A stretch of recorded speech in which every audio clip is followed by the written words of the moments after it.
Welcome back to CBS News 24/7. Now to a monumental moment in the war on drugs. The Trump administration has officially designated Mexican drug cartels as domestic terrorist organizations.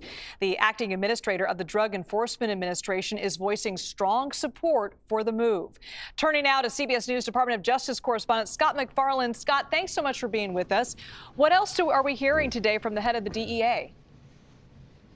His name is Derek Maltz, and he is making this argument that this new designation that Latin American drug cartels are terrorist organizations is going to help them marshal a lot more resources and ability to stop, or at least slow, some of the drug trade into America, into American communities where fentanyl is killing users. It's killing innocent victims who are nearby and exposed to the toxic chemicals of fentanyl, even killing babies and law enforcement officers who come near the stuff.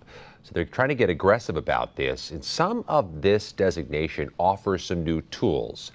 The DEA hopes they're effective tools. Critics say they could be counterproductive, but among them is that foreign terrorist organizations are not just targeted by the U.S. government, but so too would be the people who provide support for terrorist organizations, people who funnel the money. If you starve the money, some of the money from terror groups, perhaps you cut them off a bit. But there's concern, Liz, that if you make it a crime to give money to a drug cartel, you could be knocking down those who are victims of the cartels, those who need the protection of cartels to seek asylum in America, those who unknowingly send money to families south of the border who they don't realize are associated with cartels.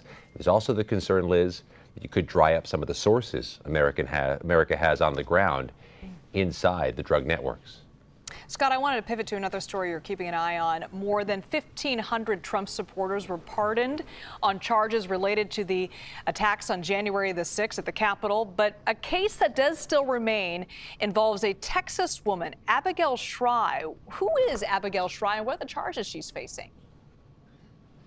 She faces sentencing on May 5th for a case that connects to January 6th. It's 1 degree away from it, but she stands alone because everybody who had a hand in January 6th or faced a January 6th related crime pretty much has the slate clean. They've been released from prison or the cases have been dropped, and quickly.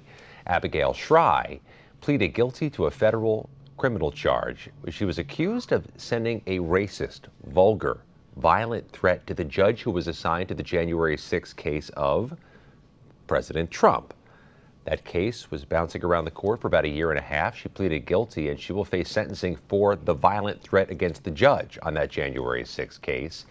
There has been no pardon or dispensation for Abigail Schrei, but to be clear, our review of the court filings and the proceedings in that case shows she does face the prospect of a prison term. Well, also in court today, we're keeping an eye on this. Workers suing the Trump administration over the dismantling of the Consumer Financial Protection Bureau. What are the details in this one? At one point, you needed a notebook to keep track of the legal challenges that have been posed against Yes. Donald Trump's executive orders. You need like one of those 5-ring binders now, the old Trapper Keepers, because we're up to about 100 cases total with tabs. We have some of these cases, though, Liz, that are specifically about firings, layoffs, or cutbacks inside agencies. We're watching those closely. Among those trying to get their jobs back in courts this week, fired inspectors general, those who were supposed to be watchdogs inside the Trump administration, they're trying to get their jobs back. Those who are part of the U.S. Agency for International Development. How about those who are still with the Consumer Financial Protection Board, that agency that protects consumers from financial malpractice? Those are among the groups trying to get their jobs back. We watch them closely, Liz, because any more resistance from the courts could slow the layoff of more federal workers, which the Trump administration has promised in the months ahead.